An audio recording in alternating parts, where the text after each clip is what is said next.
Okay, so this is the final part of the inorganic reactions, and this is the ligand substitution reactions. So ligand substitution is where a ligand is swapped to form a more stable complex. There'll usually be a colour change, and there can also be a change in coordination number, charge, and complex shape. In ligand substitution reactions, we consider ligands as being either neutral, so uncharged, or anionic, negatively charged. The two main types of neutral ligands are water and ammonia, and these are both uncharged and of similar sizes. Look at the MRs, you'll see that. This means that in a ligand substitution reaction involving these, there will not be a change in the coordination number or shape. There will be a colour change though. Ligand substitution reactions using ammonia occur with chromium 3 and cobalt 2 and they do so when an excess of ammonia is added.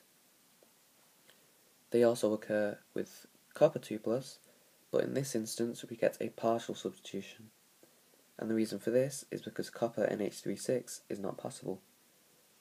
Instead then, we get the copper H2O2 NH34, and because not all of the water ligands have been substituted, it's a partial substitution. So, the main anionic ligand is chloride, and this comes from hydrochloric acid. Substituting chloride will change the coordination number, the complex shape, the complex charge, and the complex's colour. This is because chloride is a larger ligand than the neutral ones, and it's got a negative charge, so its electron clouds will cause repulsion. Due to this, only 4 can fit around the central metal ion. We need to know 2 examples, but you need to know how to apply it, to be fair. But in hexaqua copper, we've got the 2 charge, but then when we substitute chloride ions, we get the tetrachlorocuprate, and as you can see, that's got a 2 charge. In terms of cobalt, we've got the hexaqua cobalt here.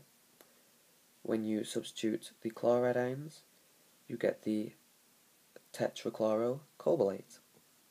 Again, it went from 2 to 2 . Finally then, we need to know something that's known as the chelate effect, or chelate effect, however you pronounce it. But basically, you can substitute unidentate ligands with multidentate ones. And by multidentate, I mean both bidentate and multidentate.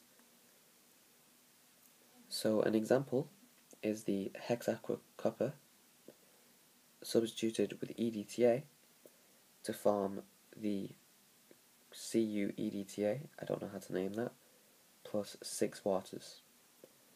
This would be a favourable reaction because multidentate ligands are more stable than unidentate ones. Also, we use entropy, and we can see that we have 2 moles on the left but 7 moles on the right. So the disorder, which is entropy, has increased through this reaction, and we should know that the greater the entropy, the more likely a reaction is to happen.